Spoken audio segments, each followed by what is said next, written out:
Bismillahirrahmanirrahim. Assalamualaikum warahmatullahi wabarakatuh.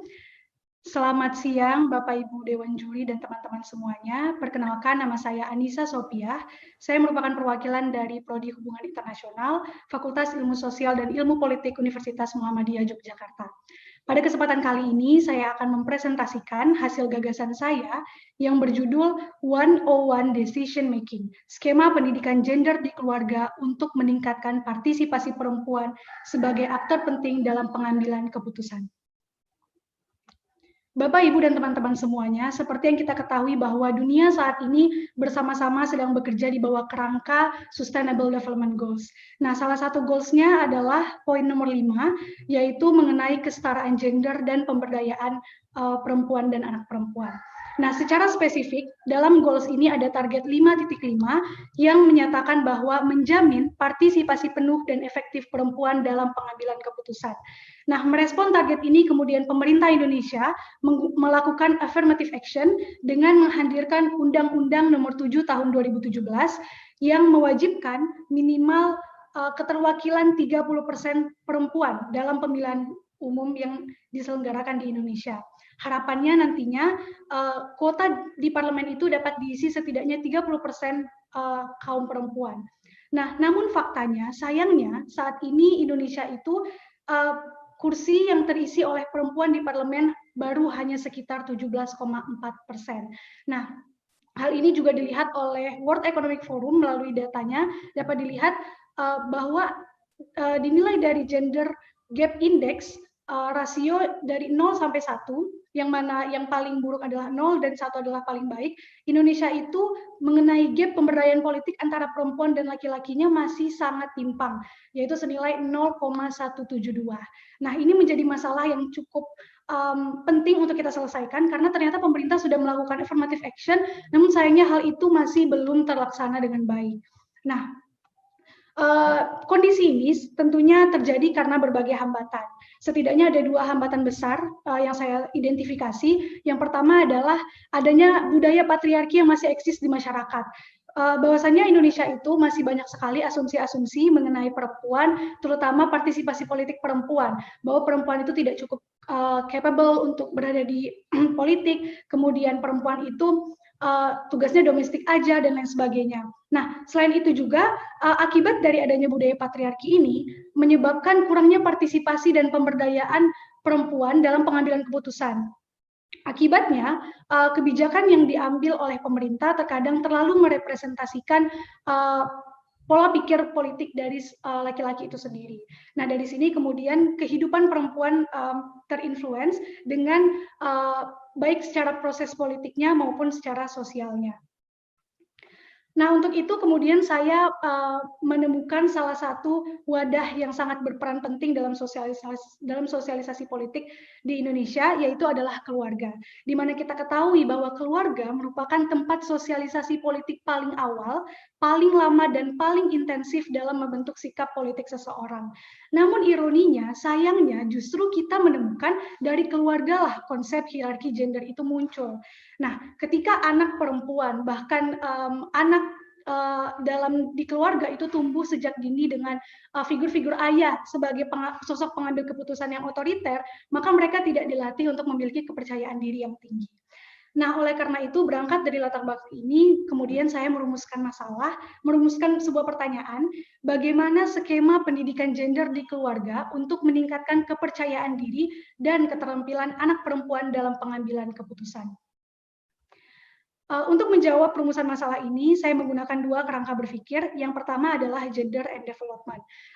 Pendekatan ini beranggapan bahwa penting sekali adanya konstruksi sosial di masyarakat, terutama dalam cara pandang mengenai konsep produksi dan reproduksi bagi perempuan itu sendiri.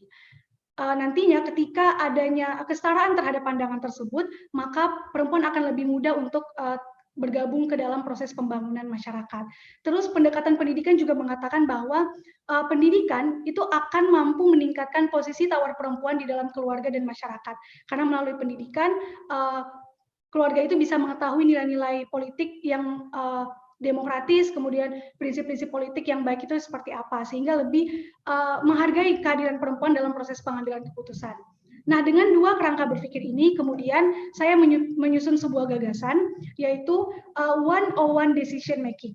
101 decision making ini merupakan skema diskusi keluarga untuk melibatkan anak perempuan dalam proses pengambilan keputusan, di mana one merupakan representasi dari anak perempuan yang kemudian diberikan prioritas dan dilibatkan secara penuh dalam ruang diskusi atau interaksi yang dilambangkan oleh O, dan ruang interaksi tersebut merupakan tempat proses pengambilan keputusan bersama anak perempuan dengan one sebagai pihak lain yang memiliki kepentingan. Dalam hal ini adalah keluarga. Nah, dalam menjalankan one-on-one decision making ini, skemanya sama seperti musyawarah, di mana kita melibatkan semua orang dan menghasilkan keputusan secara mufakat. Nah, bagaimana implementasinya secara nyata? Contohnya adalah misalnya ada keluarga yang ingin mengadakan arisan. Nah, di sini anak perempuan bisa dilibatkan oleh orang tuanya untuk menentukan konsep seperti apa yang ingin kita adakan dalam arisan ini. Kemudian makanan seperti apa yang harus kita hidangkan, seperti itu. Dengan hal-hal kecil seperti itu, kemudian anak perempuan dilatih untuk bisa berpikir kritis, untuk bisa peka terhadap lingkungannya, dan yang terpenting adalah untuk berani dan merasa bahwa oh ternyata lingkungan saya menerima suara saya, pandangan saya, seperti itu. Nah, dalam pelaksanaan skema ini, saya memiliki 3 target besar. Yang pertama adalah terjadinya perubahan persepsi dan budaya di masyarakat. Seperti yang saya sebutkan tadi, berangkat dari hambatan yang datang itu adalah mengenai stereotip, kemudian budaya patriarki yang di masyarakat, sehingga harapannya dengan adanya skema ini terjadi perubahan budaya dan penerimaan terhadap perempuan dalam hal politik. Kemudian yang kedua adalah anak perempuan lebih percaya diri, lebih berani, dan memiliki kemampuan dalam berpartisipasi politik. Dan yang terakhir adalah terpenuhinya kuota keterwakilan perempuan minimal 30%, baik dalam parlemen maupun dalam institusi atau wadah lainnya yang membutuhkan proses pengambilan keputusan, entah itu dalam organisasi, di sekolah, atau dalam kelompok masyarakat lainnya. Gunanya apa? Untuk melatih anak perempuan ketika mereka ketika mereka diberikan kesempatan untuk mencalonkan diri sebagai salah satu aktor decision maker, mereka berani dan terlatih, seperti itu. Mohon maaf, bisa 3 menit lagi. Terima kasih. Baik, terima kasih Kak Syafiq. Nah, tentunya dalam pelaksanaan implementasi gagasan ini, kita tidak bisa hanya berfokus pada keluarga saja, namun perlu adanya kolaborasi multi aktor yang juga berperan penting. Yang pertama adalah pemerintah, di mana pemerintah di sini sebagai pembuat regulasi harus bisa menjamin bahwa anak perempuan itu mendapatkan hak yang sama di dalam keluarga, kemudian menjadikan keluarga sebagai tempat yang aman untuk melakukan praktik politik.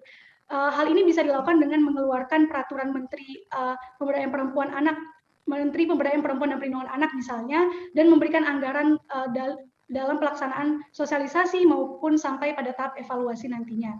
Terus yang kedua adalah organisasi non-pemerintah. Organisasi non-pemerintah ini penting sekali juga berperan dalam mengadvokasi skema ini ke masyarakat agar mereka lebih adaptif untuk menerima skema ini, karena ini bicara budaya, tentunya ada budaya lama dan ada budaya baru yang ingin kita hadirkan, sehingga harapannya organisasi non-pemerintah ini bisa membantu hal tersebut.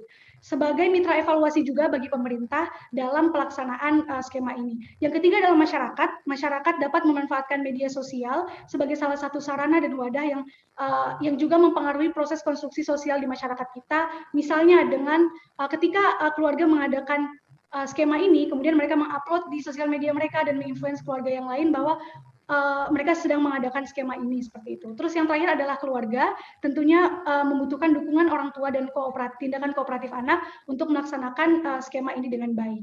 Nah, dari penelitian yang sudah saya lakukan, kemudian saya bisa menarik kesimpulan bahwa ternyata kita tidak bisa hanya sebatas memberikan kesempatan, kita tidak bisa hanya sebatas memberikan affirmative action, namun lebih dari itu, pemberdayaan perempuan itu membutuhkan perubahan pola pikir dan tindakan, baik dari masyarakatnya itu sendiri maupun dari anak perempuan, sehingga dari anak perempuannya terlatih untuk menunjukkan potensinya, dan dari masyarakatnya terlatih untuk menerima potensi anak perempuan tersebut.